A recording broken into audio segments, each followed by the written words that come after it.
Ajahn said when his mind was immersed in Samadhi, he didn't want to chant to prevent the mind from being disturbed. But then he realized that it's his attachment.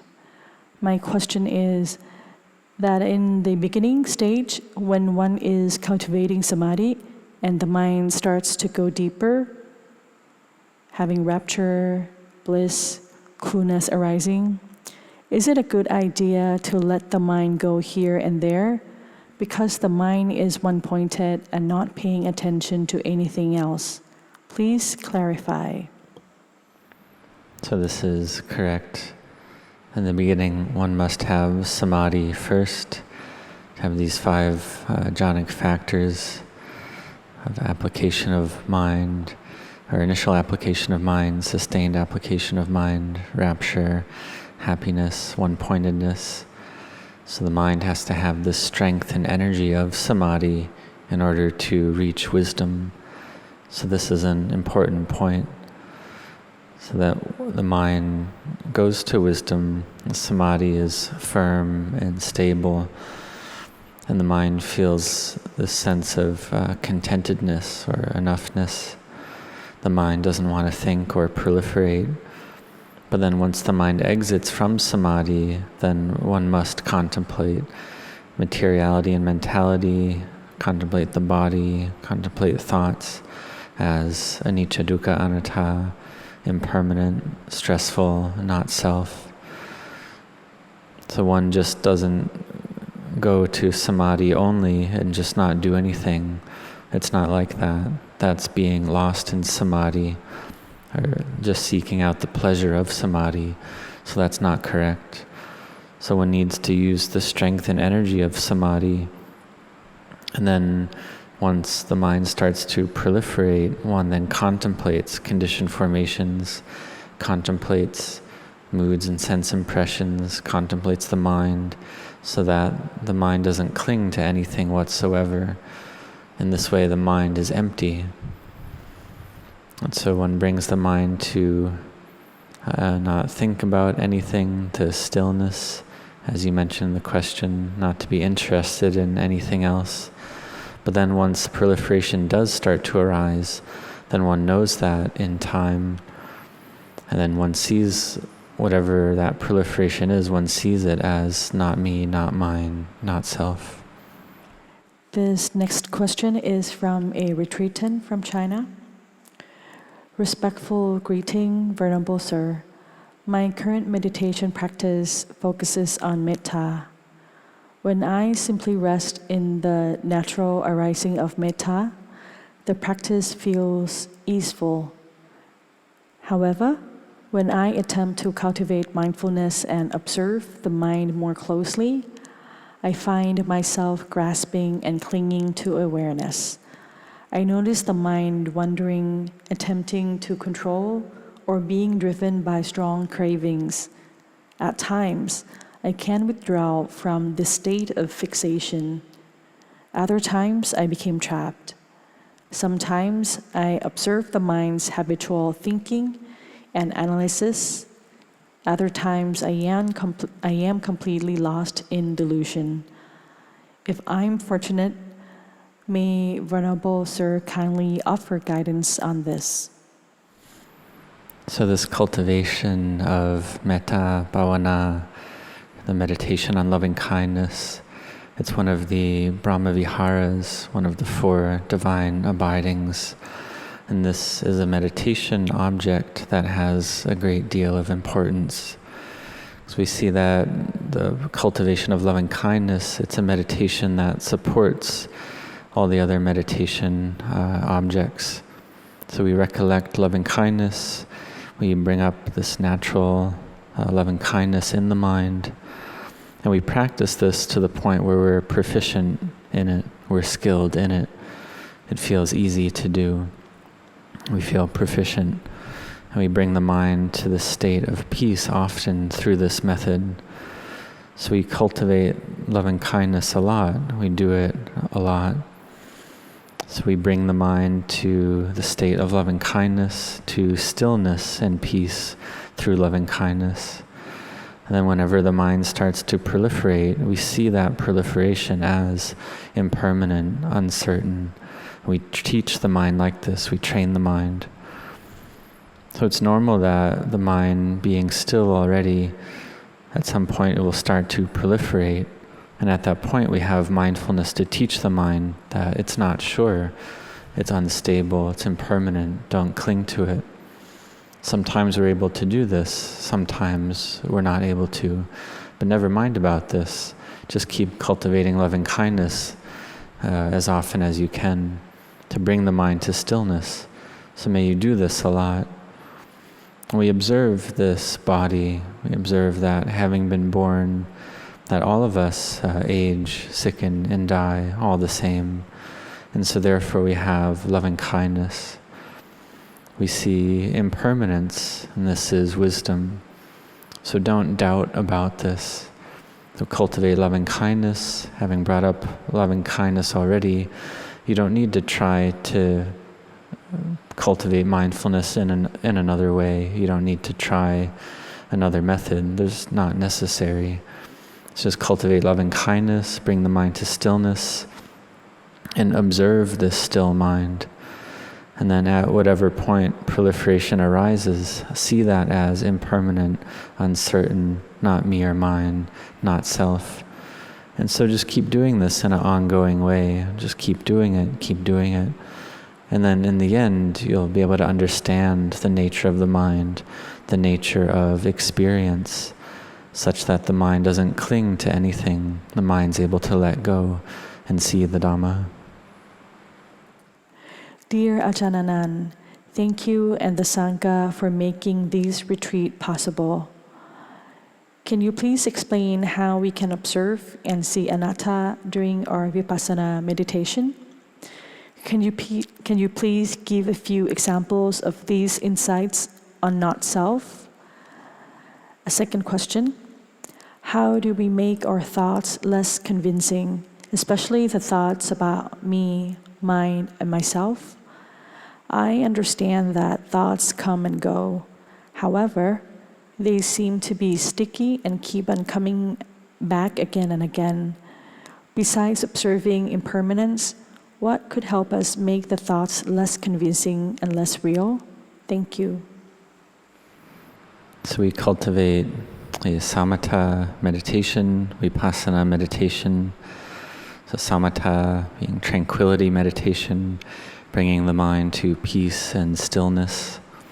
We can bring the mind to peace and stillness, to samatha, through various methods like reciting Buddho Dhammo Sangho, recollecting death, cultivating loving kindness, recollecting nibbana as the object of mind, or recollecting the in and out breathing. And so there's these various methods to bring the mind to peace and stillness. And then we have mindfulness to look at this stillness, and then to see when the mind starts to move and starts to proliferate. We know that in time, and this is vipassana, clear seeing. In the beginning, it's not yet wisdom, so we teach the mind first. We teach the mind, oh, is the body something stable? Is it something permanent? If there's no breath, then does the body die? Is it something we're able to control? We don't want old age, sickness, and death, so why do we get old age, sickness, and death? So in this way, the mind gives rise to knowing that, oh, it can't control this. It's not under my control. And if it's not under one's control, then it's not me, not mine, not self. And so we see why this comes about. We see that having started out in the mother's womb, the body grows up through taking in food. It is mixed in with the fire element, the air element, the water element, the earth element, and the body grows up like this. And so we see, well, how can this be self? It's just because the mind clings to it. So in this way, wisdom can arise. We separate it out into earth, air, fire, and water. We separate out this body. So we can take out the bones, take out the teeth in our minds to look at them. We see, well, which of these is self, or is it self? So when we examine, take it apart like this, then the peaceful mind can know, oh, it's not self, it's anatta. So when the mind's peaceful in samadhi, we see these thoughts arise, see proliferation arise, and we know it in time. We see it as not self, as anatta. So the mind proliferates, we see it as anatta. This knowing arises, emptiness, spaciousness arises. We see everything as unstable, impermanent. It's not self in truth. All materiality, all mentality. And so when we see like this, then rapture and happiness arise, like I've explained before. Listening to a talk from a great master and seeing everything in the world, all material things, all immaterial things, all of it as empty, all of it as not self. There's this clear understanding arising. So you're asking for a clear explanation, but you need to have samadhi first, need to have a peaceful, collected mind first, and to cultivate vipassana, this clear seeing. Because the mind doesn't yet know, the mind doesn't yet understand.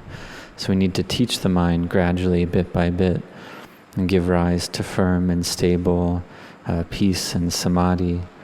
And we see that it's anatta, it's not self.